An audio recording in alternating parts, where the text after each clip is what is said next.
Telugu Desam party ఆవిర్భావం రోజు నుంచి నేటి వరకు కూడా పార్టీ కోసమే ఒక కార్యకర్తగా పనిచేస్తున్నారు.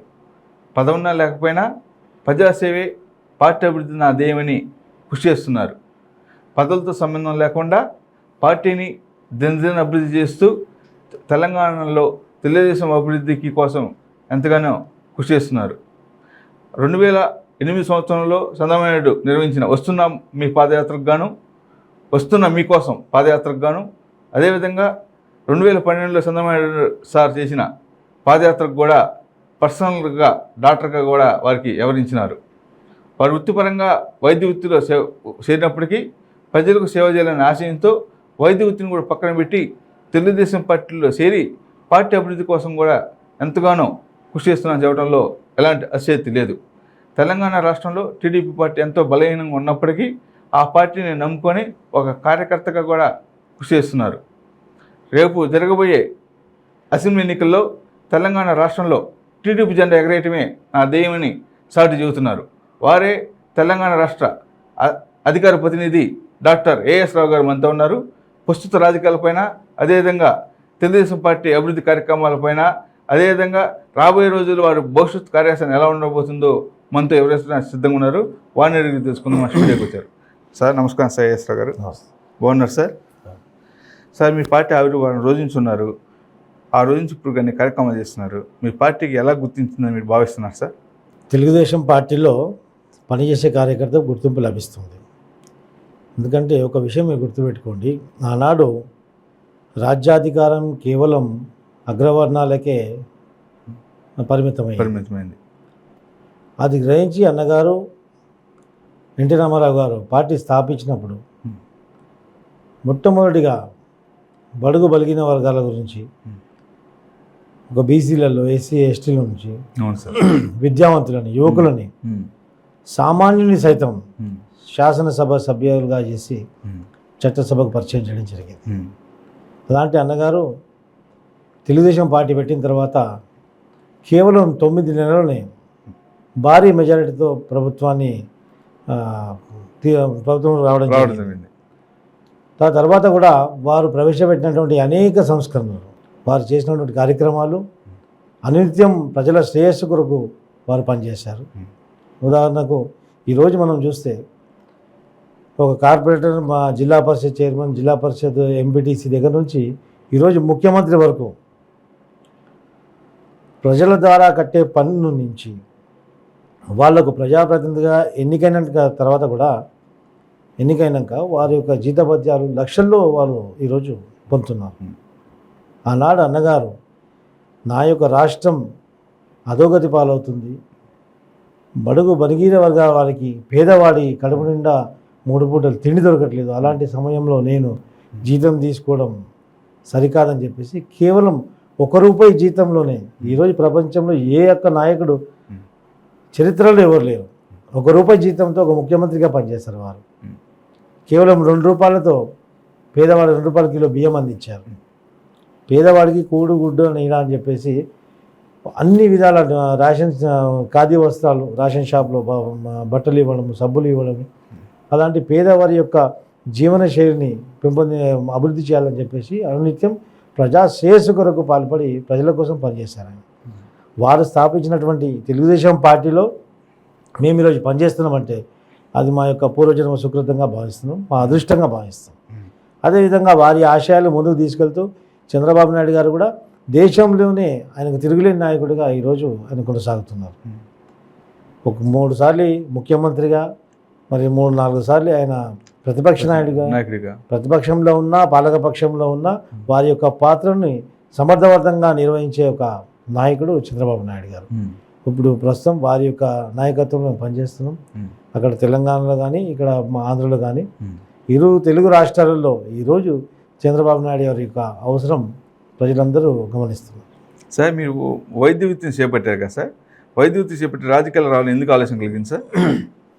అంటే వైద్య వృత్తి చేసుకుంటూ ప్రజల్లో మమేకమై ప్రజల నుంచి డైరెక్ట్ ఇంటరాక్టివ్, ప్రజలు ఎదుర్కొనే సమస్యలు చూసిన తర్వాత ఆ రోజు కొన్ని విషయాలలో అన్నగారి యొక్క ప్రసంగాలు విన్న తర్వాత నేను కూడా రాజకీయ రంగ ప్రవేశం చేయాలని చెప్పేసి అన్నగారు ముఖ్యమంత్రిగా ఉన్నప్పుడు నా యొక్క ఆలోచన వచ్చింది. ఆ తర్వాత నాకు ఉన్నటువంటి రంగాల్లో నేను సేవలు చేశాను. కొన్ని స్వచ్ఛంద సంస్థలు స్టార్ట్ చేశాను. Twin cities AIDS awareness society అని చెప్పేసి, డాక్టర్ ఏఎస్ రావు చారిటబుల్ ఫౌండేషన్ అని చెప్పేసి గత 14 సంవత్సరాల నుంచి ఈ స్వచ్ఛంద సంస్థలను నేను నిర్వహిస్తున్నాను. అనేక సేవా కార్యక్రమాలు చేయడం జరుగుతుంది. అదేవిధంగా ఒక స్వచ్ఛంద సంస్థ అధినేతగా ఉండి సేవలు అందించిన కంటే ఒక రాజకీయ నాయకుడిగా ఒక చట్టసభలో మనం ప్రవేశం ఉంటే, చట్టసభలో మనకు సభ్యత్వం ఉంటే ఇంకా మెరుగైన సేవలు సమాజానికి అందించాలనే ఆలోచనతో రాజకీయాల్లో రావడం జరిగింది. నేను వచ్చినప్పుడు ఎన్టీ రామారావు గారు లేరు, చంద్రబాబు నాయుడు గారు ఉన్నారు.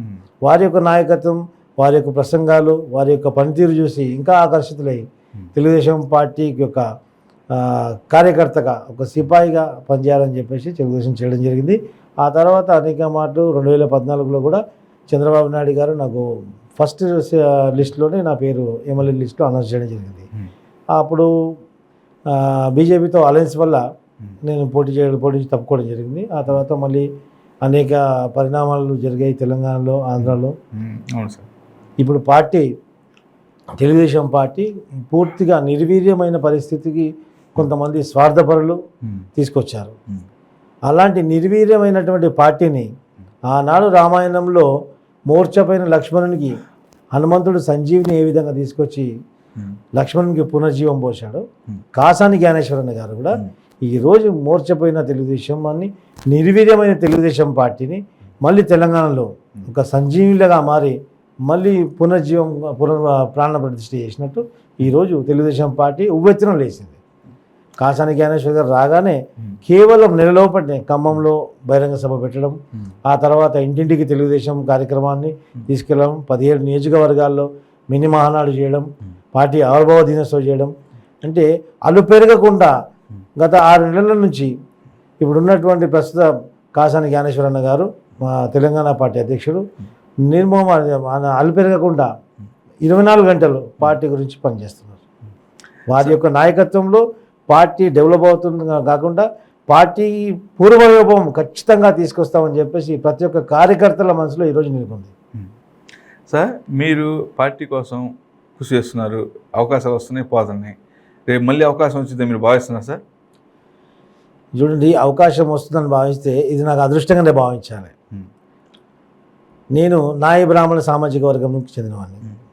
నాయి బ్రాహ్మణ రాష్ట్ర అధ్యక్షుని కూడా. మా యొక్క నాయి బ్రాహ్మణ సామాజిక వర్గానికి స్వాతంత్రం వచ్చిన నుంచి ఇప్పటి వరకు కూడా ఏ పార్టీ కూడా ఒక్క ఎమ్మెల్యే టికెట్ ఇచ్చిన దాఖలాలు లేవు. ఆనాడు అన్నగారు అత్యధికంగా బీసీలకు టికెట్లు ఇచ్చి బీసీలకు చట్టసభలో ప్రవేశం కల్పించారు. అదొక చరిత్ర. మళ్ళీ ఆ చరిత్రను తిరగరాసిన నాయకుడు ఎవరంటే కాసాని జ్ఞానేశ్వర్ గారు.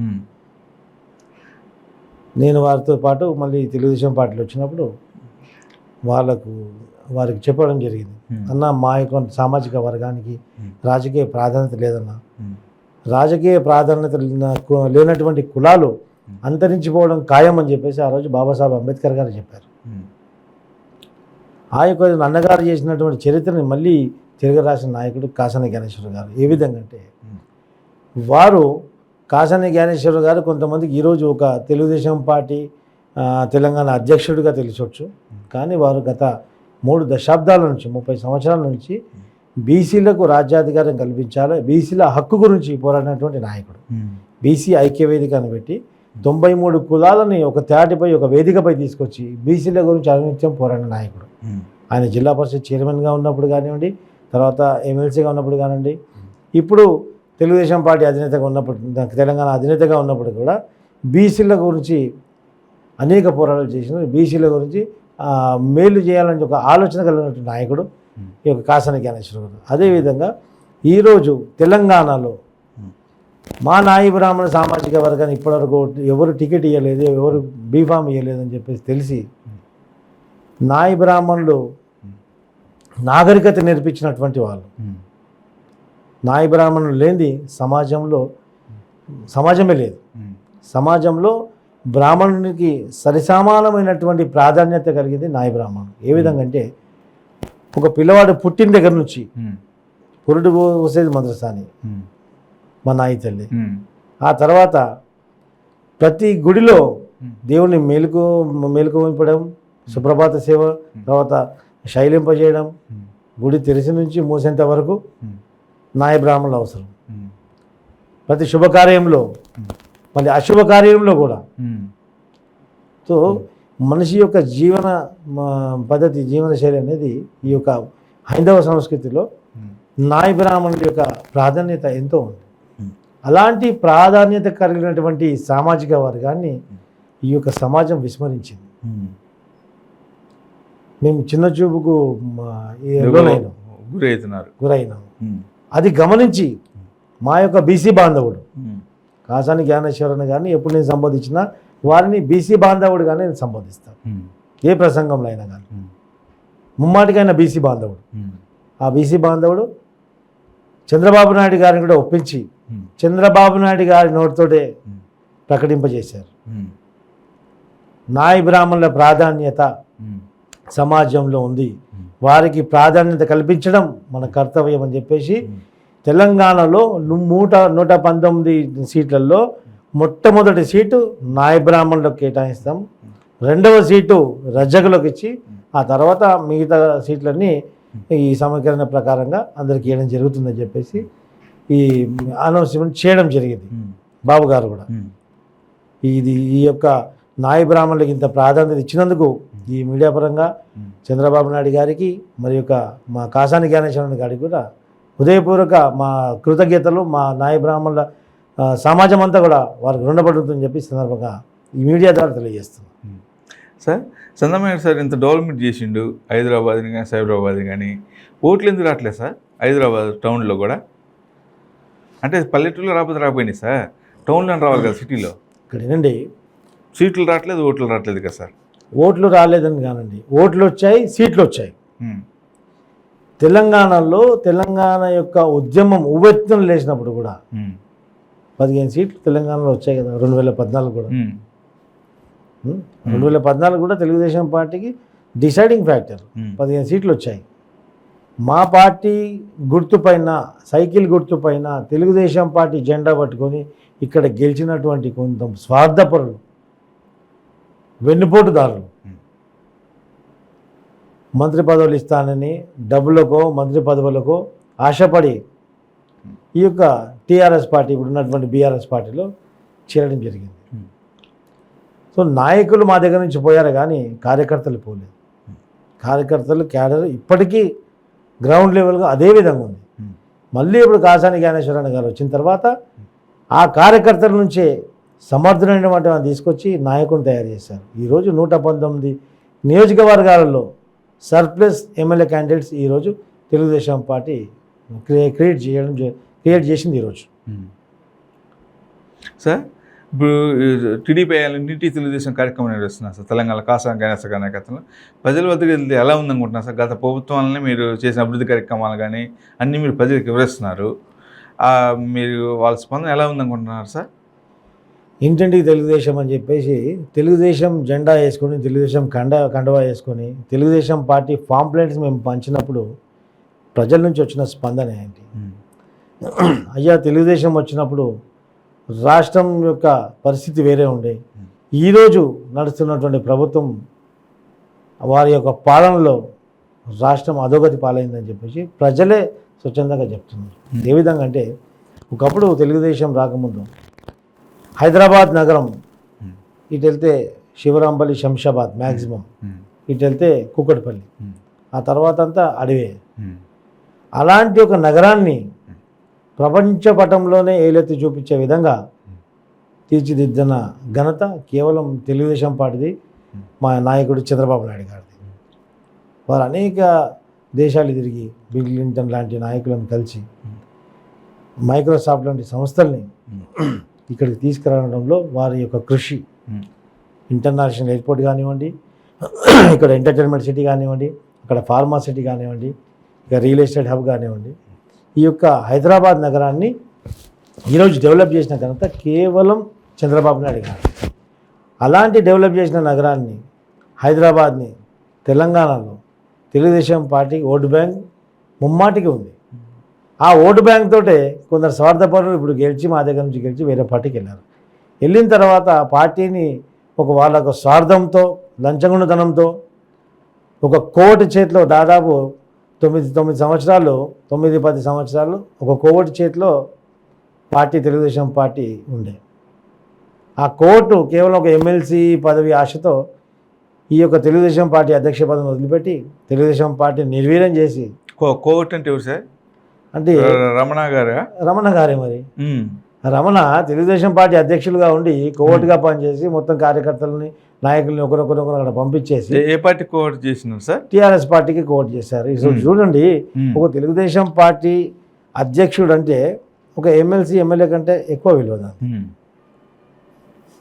ఎమ్మెల్సీ ఎమ్మెల్యే కంటే ఒక సమాజంలో అంతకంటే ఎక్కువ గౌరవం. అలాంటి గౌరవం ఉన్నటువంటి పదవిని వదులుకొని ఈరోజు లిక్కర్ స్కామ్లో ముద్దాయి ఉన్నటువంటి తిరుగుతున్నటువంటి కవిత వెనుక బాడీగార్డ్లాగా తిరుగుతున్నాడు. అంటే వెనకటికి పెద్దలు చెప్పేది, కుక్కని కుక్క స్థానంలో పెట్టాలి, కుక్కని సింహాసనంపై కూర్చోబెడితే అది ఏం చేయాలో అదే చేస్తుంది. ఆ తప్పిదం మాతో జరిగింది. సో ఆ విధంగా ఇప్పుడు పునర్జీవం పోసుకుని తెలుగుదేశం పార్టీ ఒక సమర్థమైనటువంటి నాయకత్వం మన తెలుగుదేశం పార్టీకి వచ్చింది. మీరు చూస్తుండ్రు, ప్రజానీకమంతా చూస్తుండ్రు, ప్రతి కార్యకర్త కూడా ఇంటింటికి తిరుగుతున్నారు. 17 నియోజకవర్గాలు, పార్లమెంట్ నియోజకవర్గాల్లో తెలుగుదేశం పార్టీ కార్యక్రమాలు చేయడం వల్ల మళ్ళీ తెలుగుదేశం పార్టీ ఉంది అని చెప్పేసి ప్రజలు తెలిసింది. ప్రజలే స్వచ్ఛంగా తెలుగుదేశం పార్టీలో సభ్యత్వం తీసుకుంటున్నారు. ఈరోజు ప్రజలు కోరుకుంటున్నారు.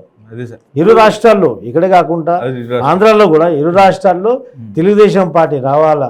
ఒక క్రమశిక్షణ కలిగినటువంటి పార్టీ, క్రమశిక్షణతో ప్రభుత్వాన్ని నడిపించినటువంటి ఘనత తెలుగుదేశం పార్టీకి తప్ప మరి ఏ ఒక్క పార్టీకి లేదు. సార్, మీ పార్టీ 2 మహాసభలు నిర్వహించింది, కాసం గణేశ ఖమ్మను కోకటపల్లిలో. ప్రజలు మంచి రెస్పాన్స్ వచ్చారు. ఇదే రెస్పాన్స్ కొనసాగిద్దాం మీరు భావిస్తున్నారు సార్? ఇంతకు మించి ఉత్సాహం కార్యకర్తలు ఉంది. ఇంతగా ఘనమైనటువంటి సభలు పెట్టబోతున్నాం. అతి త్వరలోనే మా అధ్యక్షుడు ఇప్పుడు బస్ యాత్రకు సన్నాహాలు జరుపుతున్నారు. ఆ బస్ యాత్ర తర్వాత మొత్తం తెలంగాణ రాష్ట్రమంతా పసుపుమయం కావడం ఖాయం. సార్, ఈ బస్సు యాత్ర ఎన్ని రోజులు ఉంటుంది సార్? రాష్ట్ర వ్యాప్తంగా నిర్వహించాలని ప్లానింగ్ చేస్తున్నారు. మీ కార్యక్రమం మొత్తం వివరించబోతున్నారు. బస్ యాత్ర ప్రణాళిక అక్కడ జరుగుతుంది. అది మా అధ్యక్షుల వారు దాని గురించి వెల్లడిస్తారు. అంటే వీటి వల్ల జనాల్లోకి వెళ్ళే ఛాన్స్ అవకాశం ఉంటుంది. వీటి వల్ల మెరుగైన ఫలితాలు మీరు వస్తాయని భావిస్తున్నారు సార్? ఈ యాత్ర వల్ల ఖచ్చితంగా మెరుగైన పరిస్థితి వస్తుందండి. తెలుగుదేశం పార్టీని ప్రజలు కోరుకుంటున్నారు. కరప్షన్ లేనటువంటి ప్రభుత్వాన్ని అందించింది తెలుగుదేశం పార్టీ. ఆ రోజు చూడండి, తెలుగుదేశం పార్టీ ప్రభుత్వం ఉన్నప్పుడు ప్రతి అధికారి కూడా ఎగ్జాక్ట్లీ టైంకి అక్కడ స్వైప్ చేసేవారు. ప్రతి ఒక్కటి కార్డు స్వైప్ చేసి అటెండెడ్ ఉండేది. ఈరోజు స్వైపింగ్ చూడండి, బయోమెట్రిక్ స్వైపింగ్ ఉందా ఏ ఆఫీస్లో? ఎవడన్నా సీట్ పైన ఉంటున్నాడా? ఎవడు ఎప్పుడు వస్తుండు, ఎవడు ఎక్కడ పోతుండు ఎవడు తెలియదు. కలెక్టర్గా పనిచేసి రిటైర్ అయిన వాళ్ళు రాజకీయ నాయకులుగా అవతరిస్తున్నారు. ఉన్నత పదవుల్లో ఉన్నటువంటి మా అధికారులు రేపు పదవి దిగిపోయిన తర్వాత వాళ్ళు రాజకీయ నాయకులుగా ఎత్తబోయే ఏషానికి ఇప్పుడే సన్నాహాలు చేస్తున్నారు. ఉదాహరణకు డిఎంఈ శ్రీనివాసరావు గారు రాజకీయ నాయకుడిగా కావాలని వాళ్ళకి ఆశ. హెల్త్ డిపార్ట్మెంట్ డిఎంఈ శ్రీనివాసరావు గారు కేసీఆర్ కాళ్ళకు కూడా దండం పెట్టింది. కేసీఆర్ కాళ్ళకు దండం పెట్టడం, అదే కాకుండా ఆయన కేసీఆర్ బర్త్డే చేయడము, ఖమ్మం జిల్లాలో ఒక నియోజకవర్గం ఎంచుకొని ఆయన కార్యక్రమాలు చేయడము, ఆయన బ్యానర్స్ ఫ్లెక్సీలు పెట్టుకోవడము, చరిత్రలో ఎప్పుడన్నా ప్రభుత్వాధికారులు ఈ విధంగా చేసిన దాఖలాలు ఉన్నాయా? అంటే రాజ్యాంగాన్ని వీళ్ళు ఎంత విస్మరిస్తున్నారు. అప్రజాస్వామికమైన కార్యక్రమాలు ఈ యొక్క ప్రభుత్వం చేస్తుంది. వెంకటరామరెడ్డి గారు ఒక అతను కలెక్టర్గా పనిచేసిండు, ఇప్పుడు ఎమ్మెల్సీ కూడా అయ్యిండు. ఆయన కూడా అట్లా చేసినప్పుడు ఆయన పేరు కూడా రూమర్స్ వచ్చినాయండి, కేసీఆర్ మన్నాలు పొందడం కోసం రాజకీయాలు రావాలనే ఉద్దేశంతో. ఇలాంటి కొంతమంది మూర్ఖులు ఐఏఎస్ ఐపీఎస్ లాంటి అత్యున్నతమైనటువంటి అధికారులు వాళ్ళు ఎవరికి లొంగకూడనటువంటి అధికారులు.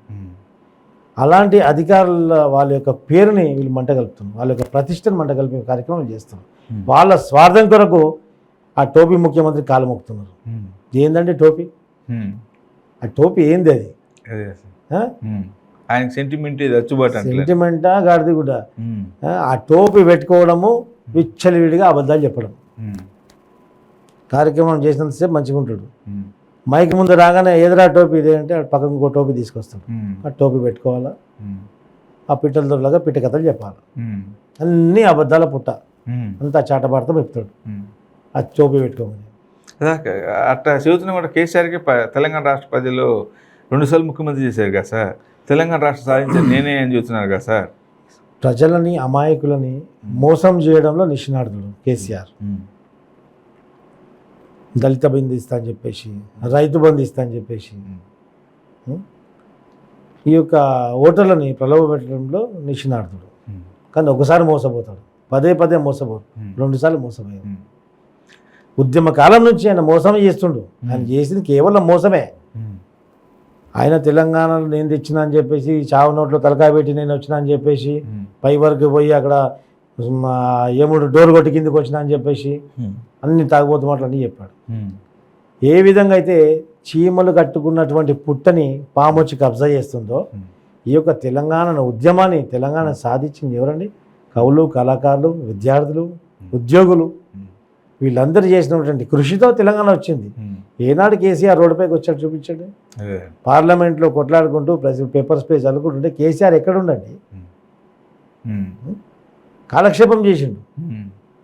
అసలు చూస్తే కేసీఆర్కి తెలంగాణ రావడం కేసీఆర్కే ఇష్టం లేకుండే. ఎందుకంటే ఆయన దుకాణం నడుస్తుండే, ఆ దుకాణం బంద్ అయింది. ఎట్లరా అని చెప్పేసి ప్రభుత్వం వచ్చింది, అది ఓవర్టేక్ చేసిండు. ఉద్యమంలో ఓవర్టేక్ చేసి నేనే తెచ్చిన అని చెప్పేసి జిమ్మికిలు చేసిండు. ఏ విధంగా జిమ్మికిలు చేసిండు? తెలంగాణకు నాకు ఏ విధంగా రాజకీయ పదవి వద్దు, నేను కాపల కుక్కలాగా పనిచేస్తా, తెలంగాణ పౌరుడికి కాళ్ళకు ముళ్ళు గుచ్చుకుంటే పంటితో తీస్తా అని చెప్పేసి ఆ రోజు ఇలా ప్రసంగాలు చేశాడు. దళితుని ముఖ్యమంత్రి చేస్తాను, దళితుని ముఖ్యమంత్రి చేస్తాను, ప్రతి దళితునికి 3 ఎకరాలు ఉండాలని చెప్పాడు.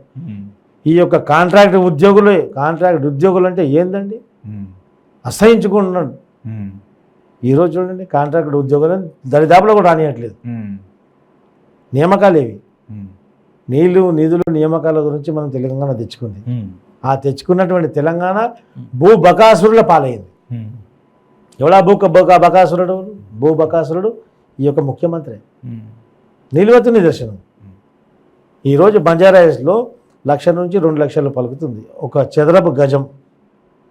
అలాంటి కాస్ట్లీ భూమిని, ప్రజల సంపద, ప్రభుత్వ భూమి అంటే ప్రజల సంపద, ప్రజల సంపదని 1,00,000-2 లక్షలు విలువ చేసే ప్రభుత్వ సంపదని కేవలం 100 రూపాయలు చెల్లించి నీ పార్టీ ఆఫీస్ గురించి తీసుకున్నావు.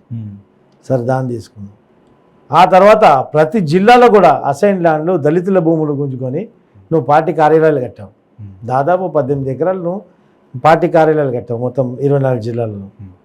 అదే కాకుండా నీకు అడిగనాథుడు ఓడలేడని చెప్పేసి ఎంత సిగ్గుచేటు, నిస్సిగ్గుగా 1,50,000-2 లక్షలు విలువ ఉన్నటువంటి అత్యంత ఖరీదైనటువంటి ప్రదేశంలో కోకాపేటలో 11 ఎకరాల స్థలం కేవలం 4,500 రూపాయల గజం చొప్పున నువ్వు 11 ఎకరాలు బీఆర్ఎస్ పార్టీ కార్యాలయం గురించి నువ్వు మళ్ళీ ప్రభుత్వం నుంచి, ప్రభుత్వం ద్వారా, నువ్వే ప్రభుత్వం కాబట్టి నీ ద్వారానే డైరెక్ట్గా నీ పార్టీకి ట్రాన్స్ఫర్ చేయడం జరిగింది. ఆ ట్రాన్స్ఫర్ ఏ విధంగా చేశాడు? కొత్తగా కట్టినటువంటి సచివాలయంలో మొదటి క్యాబినెట్ సమావేశంలో ఆమోదించినటువంటి ఆమోదం ఏంటంటే బీఆర్ఎస్ పార్టీకి 11 ఎకరాల ల్యాండ్ కోకాపేటలో ప్రభుత్వం ఇవ్వడానికి సన్నాహాలు చేసింది, శాంక్షన్ చేసింది. చూడండి, ఇది ప్రభుత్వం ప్రజల సంపదని పెంచాల. ప్రభుత్వ సంపదని పెంచే విధంగా వాళ్ళ యొక్క ప్రభుత్వం యొక్క పనితీరు ఉండాలి. ప్రభుత్వ ఖజానాన్ని మొత్తం డల్లగొట్టిండు, ప్రభుత్వ ఖజానా మొత్తం ఖాళీ చేసిండు, ప్రజల సంపదను అమ్మేస్తుండు. వాళ్ళకి అడిగేవాడు లేడు. వాడు ఈరోజు కోకాపేట భూములు అమ్ముతున్నాడు. కోకాపేట భూములు గత 6 నెలల కింద, గత సంవత్సరం కింద వేలం చేశాడు. 1,000 కోట్ల రూపాయలు తీసుకొని ఆయన చేసినటువంటి కాళేశ్వరానికి, ఆయన చేసినటువంటి అప్పులకు వడ్డీ కట్టడంలో తేలిపోయింది. ఇప్పుడు నిన్నగాక మొన్ననే కొబ్బరికాయ కొట్టి 11 ఎకరాలు 4,500 గజంతో నువ్వు ఓపెనింగ్ చేసుకున్నావు. నీది కొబ్బరికాయ కొట్టినావు నీ పార్టీ ఆఫీస్ గురించి. మళ్ళీ అదే కోకాపేటలో మళ్ళీ నువ్వు వేలానికి రెడీ అవుతున్నావు. మళ్ళీ నియోపోలిస్ వెంచర్లో మళ్ళీ నువ్వు పబ్లిక్ ఆక్షన్ చేయడానికి ఇప్పుడు వేలం వేస్తున్నావు. ప్రభుత్వ స్థలాన్ని. స్థలాన్ని అంచనాలు ఎంత ఉన్నాయి చెప్పండి? 1500 కోట్లు సమకూర్చే అంచనాలు అన్ని పేపర్లలో వచ్చింది. మొన్న ఇటీవల కలెక్టర్ పార్థసారథి గారు కూడా అదే 1500 కోట్లు నువ్వు ప్రభుత్వం ద్వారా అమ్ముతే నీకు వస్తుంది, నీకు తీసుకుంటే మాత్రం 37 కోట్లలో 11 ఎకరాలు తీసుకుంటావా? ఇది ఎక్కడ అన్యాయం? ఎందుకు ఈయన భూపకాసురుడు అంటున్నా అంటే ఈ విధంగా నీ పార్టీకి తీసుకున్నావు. ఓకే, ఇరు తెలుగు రాష్ట్రాలలో అత్యంత విశాలమైనటువంటి ప్రాచీనమైనటువంటి జైళ్ళు, కారాగారం రాజమండ్రి, వరంగల్. అలాంటి వరంగల్లో ఉన్నటువంటి 53 ఎకరాల జైల్ని యుద్ధ ప్రాతిపదికన కొలగొట్టి ఇక్కడ పెద్ద సూపర్ స్పెషాలిటీ హాస్పిటల్ కడుతున్నా. ఓహో ఆహా, ఇక మీరు చూడండి ఎంత పెద్ద సూపర్ స్పెషాలిటీ హాస్పిటల్, ప్రతి ఒక్క ట్రీట్మెంట్ ఇక్కడ జరుగుతుంది, పైన హెలిప్యాడ్, హెలికాప్టర్ వస్తుంది, అన్ని అరిచేతిలో ఆకాశం చూపించాడు. యుద్ధ ప్రాతిపదికన బ్యారికేడ్లు పెట్టి మొత్తం అంతా జైలు అంతా ఖాళీ చేశాడు, జైలు మొత్తం డెమోలిష్ చేయించాడు. ఆ యొక్క జాగాని, ఆ యొక్క స్థలాన్ని 52 ఎకరాల స్థలాన్ని, విలువైన స్థలం వరంగల్ పట్టణంలో తెలంగాణ కార్పొరేట్ హాస్పిటల్ కార్పొరేషన్ అని చెప్పేసి కార్పొరేషన్ పెట్టి ఆ కార్పొరేషన్కి రమేష్ రెడ్డి అనే వాడిని అర్హత లేనోనికి డిఎంఈగా నియమించి వాడితో ఇది మార్టిగేట్ చేయించాడు. ఎవరికి మార్టిగేట్ చేశారు? ఇక్కడ ఉన్న బ్యాంకులన్నీ అప్పులు తీసుకోవడం అయిపోయింది, ఎవడి ముఖం చూడట్లేదు. బ్యాంక్ ఆఫ్ మహారాష్ట్రకి వెళ్ళి మహారాష్ట్ర బ్యాంక్కి, శివాజీనగర్ మహారాష్ట్ర బ్యాంక్లో ఈ యొక్క 1000 గజ 52 ఎకరాల భూమిని 1000 కోట్లకు అక్కడ మార్టిగేట్ చేసి కుదవబెట్టి 1000 కోట్లు, 1000 కోట్ల డబ్బును ఈయన చేసినటువంటి అప్పులు దానికి వడ్డీ రుణం కట్టడానికి, అప్పులు తీర్చడానికి అక్కడ మళ్ళీ ఇచ్చడం జరిగింది. అంటే ఒక ఆరోగ్య బడ్జెట్, ఒక హాస్పిటల్ కట్టడానికి నీ బడ్జెట్లో ఒక 1000 కోట్లు కూడా కేటాయించినప్పుడు నువ్వు ఏ విధంగా పరిపాలన కొనసాగుతుందో ప్రజలు ఈరోజు ఇప్పుడు ఆలోచించాల్సిన అవసరం ఉంది. విద్యకు, ఆరోగ్యానికి 40% బడ్జెట్ కేటాయించే అవసరం ప్రతి గవర్నమెంట్కి ఉంది. కేవలం 1000 కోట్లు కూడా 1,00,000 కోట్ల బడ్జెట్తో నువ్వు బడ్జెట్ ప్రవేశపెడుతున్నప్పుడు 1000 కోట్లు కూడా నువ్వు కేటాయించినప్పుడు ఇప్పుడు నీ పరిస్థితి ఏ విధంగా ఉంది? అంత అప్పులో కూడుకుపోయిన ప్రభుత్వం, ఒప్పుకుంటాం. అంత అప్పులో కూడుకుపోయినటువంటి ప్రభుత్వం, అప్పు చేస్తేనే వాళ్ళు ఇంకో పూటకు తినలేనటువంటి ప్రభుత్వం ఈయన చేసినటువంటి కార్యక్రమాలకు, హంగుల ఆర్భాటాలకు యాడ్లు, కోట్లాది రూపాయల యాడ్లు. సరే, మన రాష్ట్రంలో ఇచ్చుకునే యాడ్లు, దేశవ్యాప్తంగా యాడ్లు. నీ యొక్క సొంత డబ్బా కొట్టుకోవడానికి దేశవ్యాప్తంగా కోట్లాది రూపాయలు. ఇక్కడ రైతులు సస్తుంటే పంజాబ్లో నీ చుట్టమా? నువ్వు ఓడరా పోయి పంజాబ్లో పోయి పంచడానికి? పంజాబ్ రైతులకు ఇస్తావా? ఇక్కడ కౌలు రైతులు, ఇక్కడ రైతులు పండించినటువంటి పంటని కొనే నాదుడు లేక రోడ్ల మీద, మార్కెట్ యార్డ్లలో ఆ ధాన్యాన్ని పెట్టుకొని కొనేవాడు లేకుండా వర్షాలు పడుతుంటే కలత చెంది ఆ ధాన్యం కుప్పలపైనే ప్రాణాలు విడిచి హార్ట్ అటాక్ వచ్చి చనిపోయినటువంటి రైతుల పరిస్థితి ఇక్కడ ఉంది. ఎంత దుర్మార్గుడు నువ్వు! రైతులను ఇక్కడ ఉన్నటువంటి నువ్వు పరిపాలిస్తున్నటువంటి రాష్ట్రంలో రైతులకు అడిగే నాతుడు లేడు. దయనీయమైనటువంటి పరిస్థితి ఇక్కడ ఉన్నప్పుడు నువ్వు పోయి వేరే దగ్గర పోయి ప్రజల సొమ్ము, నీ ఇంట్లో ఉన్నటువంటి సొమ్ము పంచు, నీ పార్టీలో వచ్చినటువంటి విరాళాలు పంచు, ఎవరు అడిగినాదు లేడు. ప్రజాధనాన్ని నువ్వు పంచడానికి నీవు ఎవడవు? నువ్వు ప్రజాప్రతినిధి రా బాబు, నువ్వు రాజువు కాదు, ప్రజాప్రతినిధి. ప్రజలు నిన్ను ఎన్నుకున్నారు, నువ్వు ప్రజలకు జీతగాడవు, నువ్వు పెద్ద జీతగాడవు. ప్రజలు నీకు జీతం ఇస్తున్నారు. మేము కష్టపడి మా యొక్క చెమటోసి మేము కష్టపడినటువంటి కష్టం నుంచి, కట్టినటువంటి పన్ను నుంచి నీకు జీతం వస్తుంది. అలాంటి కష్టం, ప్రజల కష్టంతో నువ్వు జీతం తీసుకొని ప్రజలను అధోగతి పట్టిస్తూ ప్రజల సంపదను దోచుకుంటే రేపు ఈ యొక్క ప్రజల ఉసురు నీకు, నీ కుటుంబానికి తగులుతుంది, ముమ్మడిగా తగులుతుంది. సార్, కవిత మేడం లిక్కర్ స్కామ్లో మొన్న ఈడీ అడౌట్ చేసింది, ఇవాళ రేపు అరెస్ట్ అన్నట్టు. మళ్ళీ దాని కేసు లేదండి, మేనేజ్ చేసిందని టాక్ వచ్చింది. నిజమే సార్ అది? ఇప్పుడు వ్యవస్థలు మేనేజ్ చేయడంలో ఇద్దరు నిష్ణార్థులు. అక్కడ నక్తి పకోడి, ఇక్కడ మావాడు. అక్కడ అవినాష్ రెడ్డి కేసు, ఇక్కడ ఈ కేసు. అక్కడ జగన్, ఇక్కడ కేసు.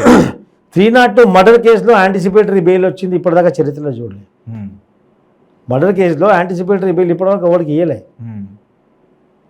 ఇక పోతాడు, రేపు పోతాడు, రేపు పోతాడు, ఎల్లుండి పోతాడు. ఇదే కవిత కూడా ఇదే. అవును, ఈ క్యాబినెట్ మంత్రులు సిగ్గు శరం ఏమైనా ఉందా? లిక్కర్ స్కామ్లో తెలంగాణ ఆడబిడ్డ ఒక మహిళ ఉండి లిక్కర్ స్కామ్లోనా? అది మరి జనాలు తెలంగాణ వ్యాప్తానికి, తెలంగాణ మొత్తానికి సిగ్గుతోటి తల వంచుకునే విధంగా ఈరోజు ఆమె చేసింది. లిక్కర్ స్కామ్లో ఈమె ఇరుక్కొని విచారణకు పిలిస్తే ఈ సిగ్గులేని మంత్రులు, బుద్ధి లేని మంత్రులు, సోయలేని మంత్రులు, ఒకడు పోయి కొబ్బరికాయ కొడతాడు, ఒకడు పోయి గుమ్మడికాయ తెప్పుతాడు, ఒకడు పోయి ఆరతలు ఇస్తాడు. బుద్ధి ఉందా? ముద్దాయిగా విచారణ ఎదుర్కొంటే ఆమె వెళ్తుంది. ఒక ముద్దాయికి నువ్వు ఆరతలు పడతారా? క్యాబినెట్ మంత్రులు వాళ్ళు సీఎం గారు కూతురు కాబట్టి వెళ్ళారేమో సార్. ఎవరి కూతురు ఉన్నానండి, విచారణ ఆమె వచ్చింది. ఆమె తప్పు చేయలేదు కాక ఉండండి, చేయలేదు అనుకున్నాం. ఆరోపణ వచ్చినప్పుడు విచారణకు వెళ్ళాలి. విచారణకు వెళ్తుండే వీళ్ళు ఆరతి చేయడం ఎందుకు? మార్కులు కొట్టేద్దాం సార్. ఈ సిగ్గు శరం లేదు ఈ మంత్రులకు. అరే బాబు, మిమ్మల్ని ప్రజలు ఓటేసి వాళ్ళ యొక్క బాధని, వాళ్ళ యొక్క ఇబ్బందులని వాళ్ళ తరఫున చట్టసభలలో, అసెంబ్లీలో, పార్లమెంట్లో వాళ్ళ యొక్క వాణి నింపించడానికి మిమ్మల్ని నియమించారు. దానికే మీకు జీతం ఇస్తుంది. ప్రజాధనాన్ని పందికొక్కులాగా మెక్కి మదమెక్కి మీరేం చేస్తున్నారో అర్థం కాదు. ఈరోజు శాంతి భద్రత గాలికి వదిలేసిండ్రు. ఎమ్మెల్యే కొడుకు ఒక అమ్మాయిని, మా ఫారెన్ సిటిజన్ విదేశీయురాలు ఆమె అమ్మాయి, కారులో తీసుకెళ్లి ఆ అమ్మాయిని లైంగికంగా వేధించి ఆ కేసులో ఎమ్మెల్యే కొడుకున్న, హోంమంత్రి మనవడున్న నైతిక బాధ్యత వహిస్తూ రాజీనామా చేయాలి. సిగ్గు శరం ఏం లేదు. ఈ యొక్క హోంమంత్రి, ఓల్డ్ సిటీలో హోంమంత్రికి మహమూద్ అలీ ఆయన పేరు. ఆయన మహమూద్ అలీ. ఆ మహమూద్ అలీకి ఓల్డ్ సిటీలో కేవలం దావత్ అలీ అని పిలుస్తారు. ఎందుకంటే ఆయన హోంమంత్రి కేవలం మా బుగ్గ కారు వేసుకొని ఒక కాన్వాయ్ పెట్టుకొని దావత్లు తిరగాలి అంతే. ఫంక్షన్లు అటెండ్ చేయాలి, ముఖ్యమంత్రి గారికి సలాములు పెట్టాలి, కాళ్ళు మొక్కాలి, చేతికి దట్టి కట్టాలి. అంతకు మించి హోమ్ మినిస్టర్ ఒక హోంగార్డ్ని కూడా ట్రాన్స్ఫర్ చేసే బాధ్యత లేదు. హోంగార్డ్ కూడా హోంమంత్రి మాట వినడు. ప్రత్యక్షంగా ప్రజలు చూశారు. ప్రగతి భవన్లో ఎంత సిగ్గుచేటు ఆపారు. ఈ యొక్క వీడియో ఆ హోంమంత్రికి వస్తే వెళ్తే చూస్తే కనీసం సిగ్గు ఉంటే నన్ను రాజీనామా చేయాలి. ప్రగతి భవన్లో డీజీపీ ఆయనకు సబార్డినేట్, హోంమంత్రికి సల్యూట్ కొట్టాడు డీజీపీ. డీజీపీకి లోపలికి ఎంట్రీ ఉంది. హోంమంత్రి వస్తే ఒక కానిస్టేబుల్ ఆపారు, మీకు ఎంట్రీ లేదని చెప్పి హోంమంత్రిని రిటర్న్ పంపించారు. ఈ అమ్మ చరిత్రలో నీకు సిగ్గు లేకపోవచ్చు ఆయన, ఆ హోంమంత్రి పదవిని కించపరుస్తున్నారు. ఇలాంటి పరిస్థితి ఈరోజు తెలంగాణలో దాపరించింది. సార్, మీరు గోషమల్ నియోజకవర్గం నుంచి పోటీ చేయాలనుకుంటున్నారు సార్. అక్కడ ప్రజలకి హామీలు ఏమిటి సార్? గోషామైల్ నియోజకవర్గాల్లో మత రాజకీయాలు చేస్తూ రెండు పార్టీలు, ఒక మజ్లిస్ పార్టీ, ఇంకోటి బీజేపీ పార్టీ. అక్కడ ఉన్నటువంటి శాసనసభ్యుడు కేవలం రామునికి ఆయనకే పేటెంట్ రైట్ ఉన్నట్టు ముస్లింలందరూ దేశానికి వ్యతిరేకంగా, హిందువులే దేశానికి ఇచ్చేస్తున్నట్టు ఆయన చేస్తారు. కొంతమంది ముస్లింలలో దేశానికి వ్యతిరేకంగా పనిచేసే వాళ్ళు, అసదుద్దీన్ లాంటి వాళ్ళు ఉండొచ్చు కాక, కానీ అంత ముస్లిమ్స్ అందరూ కూడా దేశానికి వ్యతిరేకులు కారు. సో ఆయనకు అవగాహన లేమితో, ఒక కమ్యూనల్ భావాలతో ఆయన అక్కడ కొనసాగుతుండు. కేవలం ముస్లింల పైన దండెత్తడము, ఒక మజ్లిస్ పార్టీ పైన దండెత్తడము, దాంట్లోనే ఆయన నిమగ్నం అయిపోయాడు. ఆయన మీద పెట్టినటువంటి కేసులతో ఆయనకు సరిపోయింది. కానీ ప్రజల యొక్క సమస్యలు, అక్కడ ఉన్నటువంటి ఇబ్బందులు గాలికి వదిలేశారు. ప్రజల సమస్యలు పట్టించుకున్నప్పుడు ఆ యొక్క ప్రజాప్రతినిధి ఆ యొక్క నియోజకవర్గానికి అనర్హుడుగా తేల్తాడు ఈరోజు. సార్, మీరు గోషమల్ల నియోజకవర్గంలో రాజాసింగ్ అనే బలమైన నాయకుడిగా గుర్తింపు పొంది ఆల్రెడీ 2 సార్లు. రాజాసింగ్ బలమైనోడని ఎవడంటాడండి? ఏ విధంగా రాజాసింగ్ బలమైన చెప్పండి. బీజేపీ తరఫున 4 లీడర్గా ఉన్నాడు. ఎవడు గతి లేడు, ఒక్కడే ఉన్నాడు. మరి రండి, ఒక్కడే ఉంటే లోర్ లీడర్ ఒక్కడే కదా. ముగ్గురు వచ్చారు. ఇప్పుడు ముగ్గురు వచ్చాడు. ఈయన ఎక్కడ ఉండి? ఇప్పుడు ముగ్గురు వచ్చారు కదా. ముగ్గురు వచ్చిన ఈయన ఒక్కడు ఎక్కడ ఉన్నాడు? నేను 1 నేను 2 నేను 3 అనేది అది నడుస్తుంది. అది రాజా సింగ్ బలమైన నాయకుడు కాదు, బుద్ధులేని నాయకుడు. నేను కడాకంటిగా చెప్తున్నాను, రాజా సింగ్ బలమైన నాయకుడు కాదు, బుద్ధులేని నాయకుడు. ప్రజాస్వామ్యంలో, ఈ యొక్క ప్రజాస్వామ్య దేశంలో, డెమోక్రటిక్ కంట్రీలో ముస్లింలకు కూడా వారికి ఉన్నటువంటి కల్పించినట్టు హక్కు ఉంది. వాళ్ళకు ఓటర్స్. నేను అఖండ హిందూ రాష్ట్రం చేస్తా అంటే 25 లక్షల కోట్ల ముస్లిమ్స్ ఉన్నారు ఈరోజు. వాళ్ళను హిందువులుగా మారుస్తావా? ఏ విధంగా నీ ప్రసంగాలు? ప్రజాప్రతినిధిగా నువ్వు ఎన్నికై చట్టసభలో నువ్వు ప్రాధాన్యతను కనిపిస్తున్నావు. అక్కడ ఒక బాధ్యత కలిగినటువంటి ఎమ్మెల్యేగా ఉన్నటువంటి వాడు నువ్వు ఏ విధంగా నువ్వు చెప్తావు? దేవుని యాత్ర తీసుకుంటూ అది ఒక డివోషనల్ ప్లాట్ఫామ్ పైన నువ్వు అసభ్యకరమైన పదజాలం వాడి నువ్వు అబ్యూసింగ్ లాంగ్వేజ్ వాడతావా?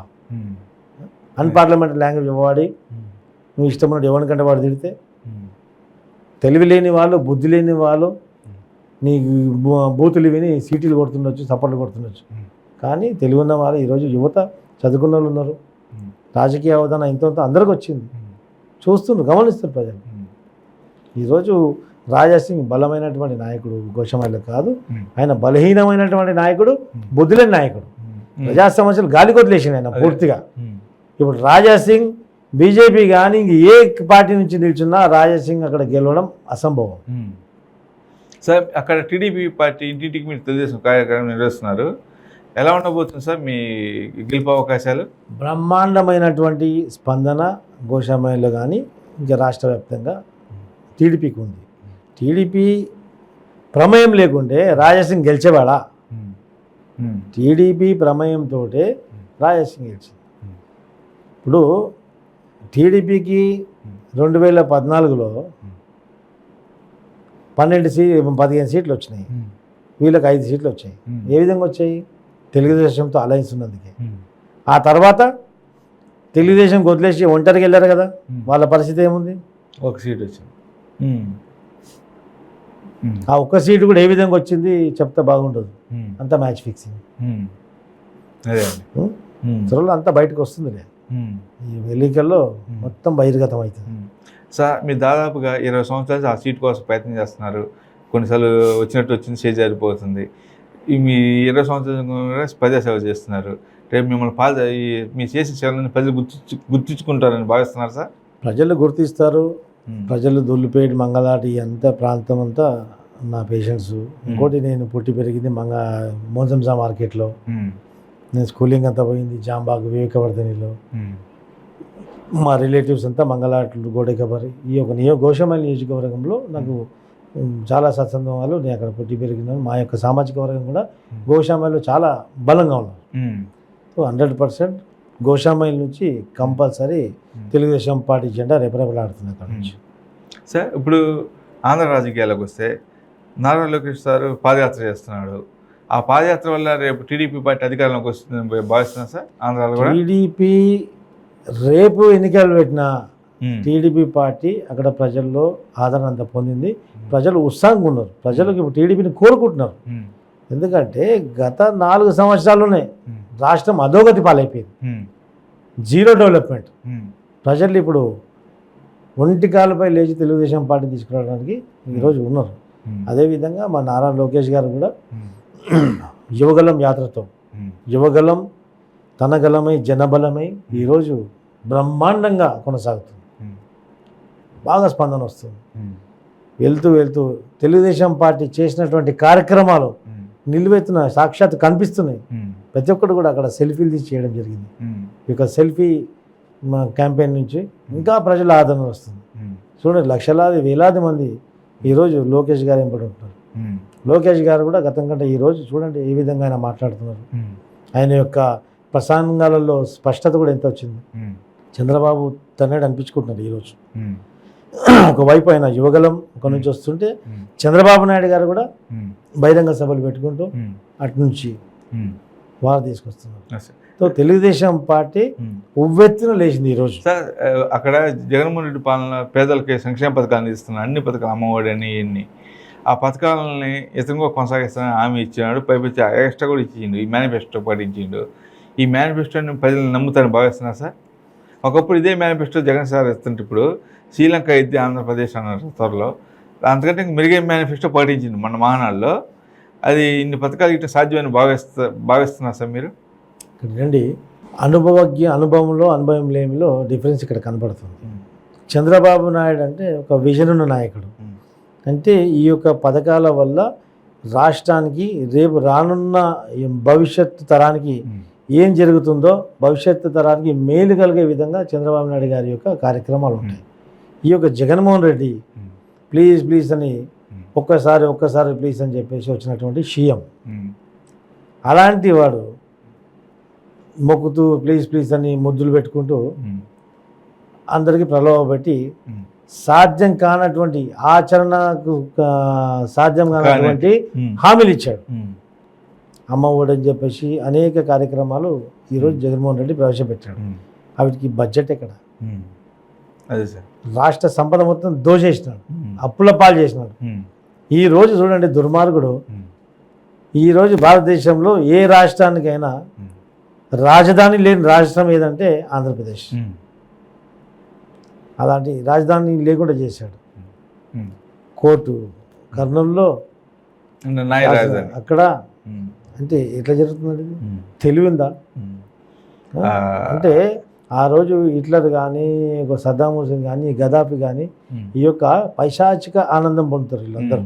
ప్రజలు బాధపడుతుంటే, ప్రజలు ఆకలితో అలమాడుతుంటే, ప్రజలు ఇబ్బందితో త్రాయి అని మాట్లాడుతుంటే ఒక రాక్షసులు పైశాచిక ఆనందం పడతారు, నియంత్రులు. అలాంటి రాక్షసుడు ఈ యొక్క జగన్మోహన్ రెడ్డి. ఆ రాక్షస పల్పన కొనసాగుతుంది. హత్యలు, దళితుల మీద హత్యలు. సో ఇప్పుడు చంద్రబాబు నాయుడు కావాలని చెప్పేసి రాష్ట్ర ప్రజానీకం అన్ని వర్గాల వాళ్ళు కోరుకుంటున్నారు.